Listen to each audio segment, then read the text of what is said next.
तो कोल भील की कुटिया भी बगल ही थी। तो कोल भील की बेटी बगल में आकर के कुटिया के बाहर बैठ करके, अब उसको भी कुछ काम नहीं था, छोटी बिटिया थी, वो भी आकर के पंडित जी जब अपने बच्चे को पढ़ाने लगते तो वो बैठ के वहां सुनती। धीरे धीरे पंडित जी अपने पुत्र को पढ़ा लिए। वेदाध्ययन जब पूरा हो गया, बेटा विवाह के योग्य हो गया, तो उन्होंने ये शर्त रखी कि मैं अपने पुत्र का विवाह ऐसी कन्या से करूंगा, चाहे वह जिस जाति की चाहे जिस वर्ण की हो, बस मेरे पुत्र को शास्त्रार्थ में वो पराजित कर दे या उसकी बराबरी करे, तभी मैं विवाह करूंगा। ऐसा उन्होंने शर्त रखा। और जब यह शर्त उस कोल भील को पता चली, देखिए हम सबकी सभा में आदरणीय महंत जी का सभागमन हुआ है। आपका हृदय से स्वागत अभिवादन करते हुए बोले बाल कृष्ण भगवान की जय। तो क्या हुआ, कोल भील ने कहा कि महाराज पंडित जी, अगर आपको कोई दिक्कत ना हो तो हमारी बेटी ही आपके पुत्र से शास्त्रार्थ करने के लिए तैयार है। क्योंकि पंडित जी ने पहले ही ये घोषणा की थी, वो चाहे जिस जाति वर्ण की हो, बस हमारे पुत्र को शास्त्रार्थ में पराजित करे अथवा उसके बराबर रहे। समय हुआ, शास्त्रार्थ हुआ, और उस कोल भील की बेटी ने पंडित जी के पुत्र को पराजित तो नहीं कर पाई, लेकिन बराबर में रही, उत्तर प्रत्युत्तर दोनों में बराबर हुआ। अन्य लोग जो थे वो शास्त्रार्थ में बहुत पीछे रह गए। तो पंडित जी के पुत्र का विवाह उसी कोल भील की बेटी से हो गया। कालांतर में समय बीता, दोनों एक कुटिया में रहने लगे, अपने गृहस्थ जीवन का आरंभ किया। पंडित जी नित्य प्रति समिधा लाने के लिए जंगल में जाया करते थे।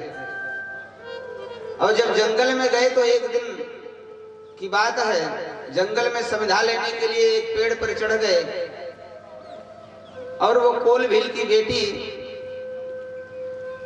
जो बाद में उनकी पत्नी बनी, वो भी उनके साथ लकड़ियां बीनने के लिए जाती, पंडित जी चढ़ करके तोड़ते थे। तो एक दिन पेड़ पर चढ़कर पंडित जी लकड़ी तोड़ रहे थे और किसी सूखी डाल पर उनका पैर पड़ा और वह डाल टूटी, पंडित जी नीचे गिरे और दुर्भाग्यवश उनका वहीं पर प्राणांत हो गया। बोले सच्चिदानंद भगवान की। इस प्रकार से पंडित जी का जब देहांत हो गया तो कोल भील की बेटी बहुत दुखी हुई, बिटिया बहुत दुखी हुई। तो उसने भी निर्णय लिया कि जब हमारा पति जीवित नहीं है तो हम ही जी करके क्या करेंगे। उसने भी अपने पति के साथ सती होने का निर्णय लिया।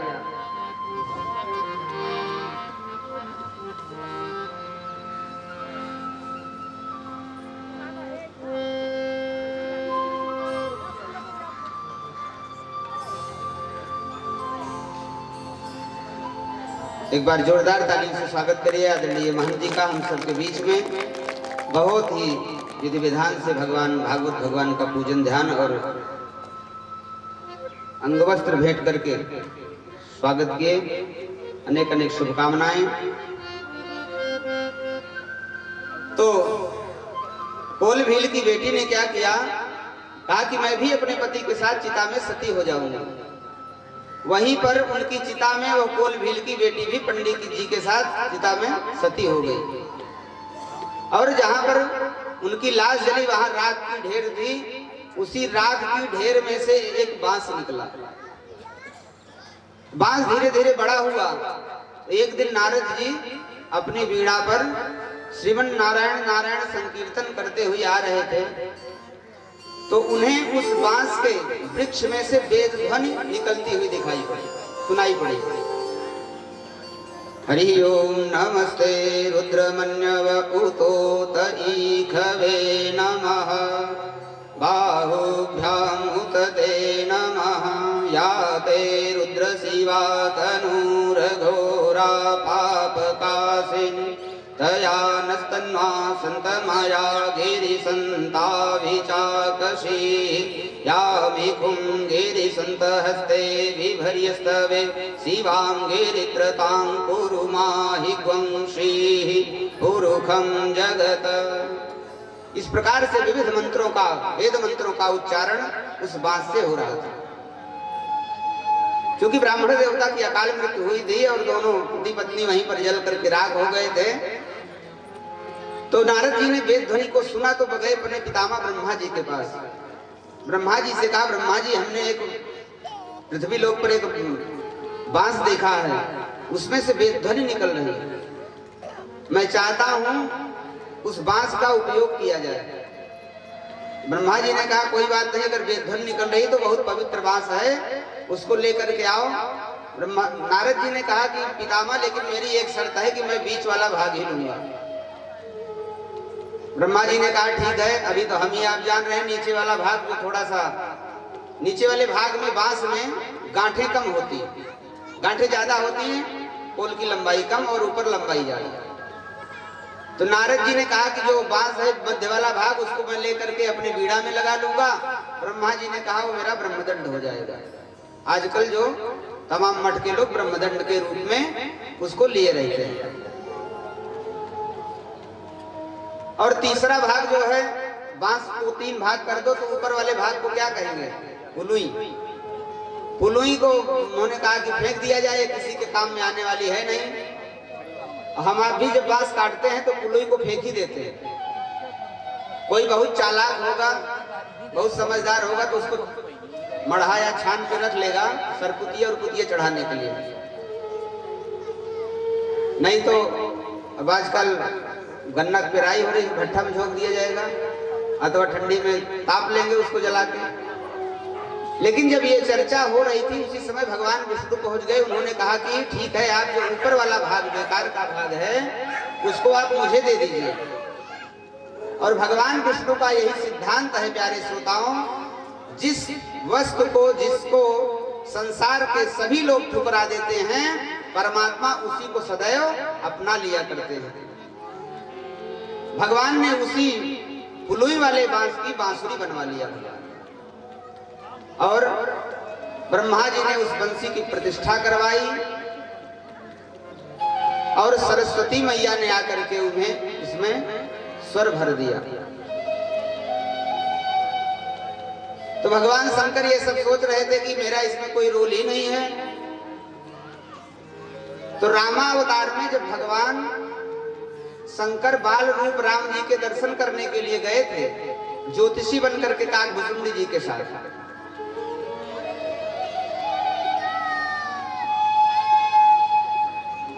तो भगवान शंकर जब भगवान राम को देखे तो उनका मन हुआ कि भगवान को चूम ले। पहले तो भगवान का पैर अपने मस्तक पे किसी तरीके से लगा लिए, हाथ रेखा देखने के बहाने हाथ रख लिए, मन किया भगवान को हम चूम लें।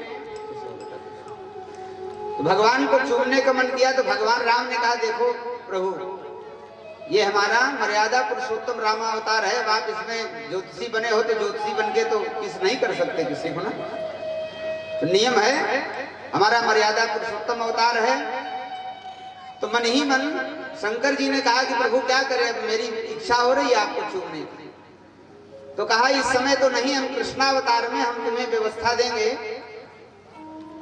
तो भगवान शंकर ने कहा, राम जी ने कहा ठीक है, कृष्णावतार में मैं एक बंसी बजाऊंगा और आप आकर के उसी बंसी में समाहित हो जाना। तो भगवान शंकर उसी बंसी में आकर के समाहित हो गए। भागवतकार व्यास जी ने लिखा, वंशस्थ स्वयं रुद्र, एक लाइन भागवत में मिलती है, वंशस्थ स्वयं रुद्र। भगवान शंकर जो है बंसी में समाहित हो गए। वही बंसी भगवान कृष्ण बजाते थे। अच्छा, बंसी की धुन मीठी लगती है कि कड़वी? आप लोग बताएं जरा। मीठी? पंडित जी मीठी लगती है ना? सबको मीठी लगती होगी। बंसी की धुन इतनी मीठी क्यों लगती है, वो बंसी हमें शिक्षा दे रही। बहुत ध्यान से सुनेंगे।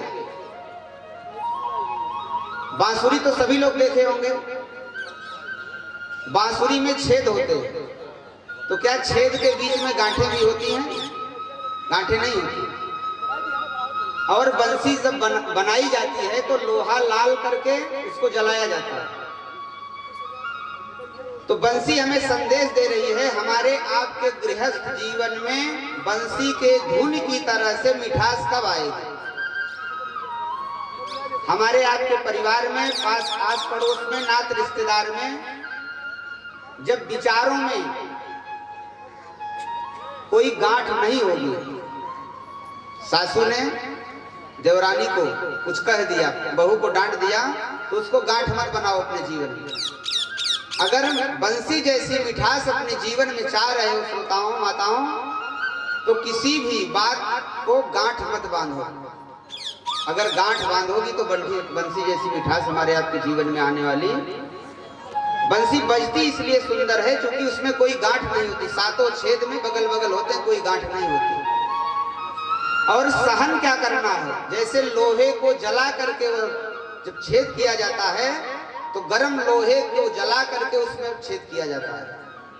माने अगर हमारे आपके जीवन में कोई कभी ऐसी बात भी कह दे जिससे हमारा आपका हृदय छलनी हो जा रहा है, ऐसी पीड़ा को सह करके भी हम आप अपने जीवन में उसकी गांठ न बांधें, तो बंसी जैसे मधुर ध्वनि हमारे आपके गृहस्थ जीवन में भी आ जाएगा। अन्यथा जरा जरा सी बात को गांठ बांधे पड़े रहेंगे तो सासू बहू में 2-2, 3-3 साल बोले चाल बंद हो जाती है। कोई बात हो गई, सासू आपसे बड़ी हैं, उनसे शाम को जाओ हाथ जोड़ लो, माता जी हमसे ये भूल हो गई, बात को जाने दीजिए, चलिए भोजन करिए। पड़ोसी में कोई अनबन हो गई, उनके यहाँ कुछ कथा हो रही है, भागवत हो रहा है, ठीक है, जो छोटी बात थी उसको ही भूल जाओ और भागवत कथा करके सुनो। जब विचारों की गांठ जो है आप तोड़ दोगे, नहीं तो जब संबंधों में ग्रंथ पड़ जाएगी तो हमारे आपके जीवन में कभी मिठास आने वाली नहीं है। इसलिए बंसी की धुन मीठी लगती है। दूसरा एक कारण बताना चाह रहे हैं कि भगवान बांस की ही बांसुरी क्यों बजाते थे। बांस जब निकलता है तो उसको क्या बोलते हैं? शुरू होता है निकलना, कोई बताएगा? करेल, करेल, पुल्ला, बांस का पुल्ला। हमारे यहाँ करेल बोलते हैं जब वो निकलता है, या बांस का पुल्ला हो गया। अच्छा, जब वो निकलता है तो झुकता है कि सीधा रहता है? सीधा रहता है। जब निकलेगा तो सीधा रहेगा, और ऊपर जाएगा तो और सीधा रहेगा, लेकिन जब वो बहुत ऊपर जाता है तब झुक जाता है। बांस का यही स्वभाव भगवान को पसंद आ गया। बांस जब निकलता है तो सीधा रहता है, उसमें आकड़ रहती, कड़ापन रहता है, लेकिन ज्यों-ज्यों बड़ा होता जाता है वो झुकता चला जाता है। भगवान को यही बांस का गुण पसंद आ गया। कहा बांस बढ़ाई जानी कर। जिस व्यक्ति के जीवन में बड़प्पन आ जाएगा, सचमुच में बड़प्पन आ गया तो झुकना जरूर सीख जाएगा। एक दिन हमने कहा था झुकना मनुष्य का स्वभाव है, वरना अकड़ तो मुर्दे में भी होती है। जो विनम्र है वही झुकना जानता है, जिसमें बड़प्पन है। तरुकी झुकी डालियों से नित सीखो शीश झुकाना। जब वृक्ष में फल लगते हैं तो डाली अपने आप झुक जाती है। जो व्यक्ति वास्तव में बड़प्पन को प्राप्त करेगा वो झुकना सीख जाएगा। भगवान ने बांस में भी यही गुण देखा कि बांस बढ़ाई जानी कर, शीश नीच कर लीन, सोई विनम्रता जानी कर, प्रभु बांस बांसुरी ली। भगवान को यह गुण अच्छा लगा कि जितना बढ़ता गया उतनी विनम्र होता गया। हमें आपको भी यही शिक्षा लेनी चाहिए कि हमारे आपके जीवन में, अपने कार्य क्षेत्र में, व्यवहार में जितनी ऊंचाई हम आप प्राप्त करते जाएं उतना झुकते जाएं, दूसरों का सम्मान करते जाएं, अपने से बड़ों का आदर करें, बुजुर्ग का आदर करें, सबका आदर करना सीखें। तो ऐसी बंसी भगवान बजाते थे जिसमें इतनी मीठी आवाज आती थी। कालांतर में समय बीता, शरद ऋतु की चांदनी रात आई।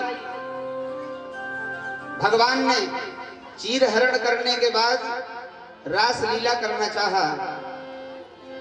चीर हरण के समय भगवान ने गोपियों से कहा था कि जिसलिए हमें पति के रूप में पाने के लिए आप सब तपस्या कर रही हो, तो शरद ऋतु की पूर्णिमा चांदनी की रात को हम आपकी इच्छा भी पूरी कर देंगे। आज भगवान यही बंसी, सुमधुर बंसी की धुन बजाए। रात में मध्यरात 12 बजे बंसी की धुन बजी।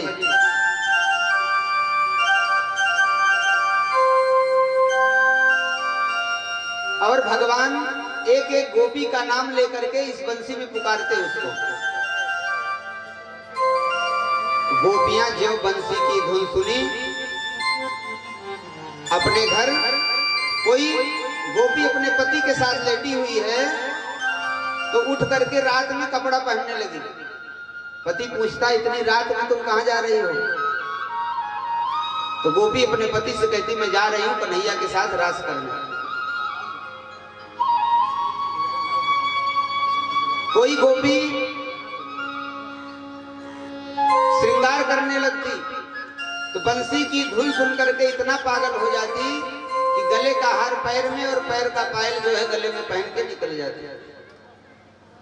कोई आंख में जो काजल लगाना है उसको ओठ में लगा लिया और ओठ वाला आइटम आंख में लगा लिया भूल करके। कोई गोपी जब गैया को चारा देने जाती, भगवान की बंसी बजती तो चारा अपने ससुर के थाली में दे देती और ससुर की थाली गैया को डालाती। बंसी की धुन सुन करके पागल होने लगी, भगवान पुकारने लगे। लेकिन भागवतकार व्यास जी क्या लिख रहे हैं, ध्यान से सुनेंगे। रास प्रारंभ हुआ तो पहला श्लोक। श्रीमद् भागवत महापुराण, वेदों का प्राण जो है श्रीमद् भागवत महापुराण, और भागवत महापुराण का प्राण 10वां स्कंद 90 अध्याय। भागवत महापुराण में 18,000 श्लोक, 335 अध्याय, 12 स्कंद। वेदों का प्राण श्रीमद् भागवत महापुराण कहा गया और भागवत महापुराण का प्राण 10वां स्कंद। 10वां स्कंद का प्राण पंच प्राण रास पंचाध्यायी 29 से लेकर के 35 अध्याय तक रास पंचाध्यायी। रास पंचाध्यायी में भी महाप्राण कहा गोपी गीत का 19 श्लोक और धनंजय प्राण क्या कहा गया,